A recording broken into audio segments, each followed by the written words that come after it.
Hujan deras disertai dengan angin yang cukup kencang di area Beponang ya. Kita lihat ini pohon mangganya tertiup angin.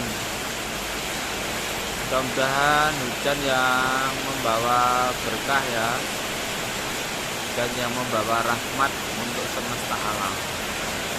Hati-hati di jalan, kalau hujan deras mending menepi, berteduh dulu ya.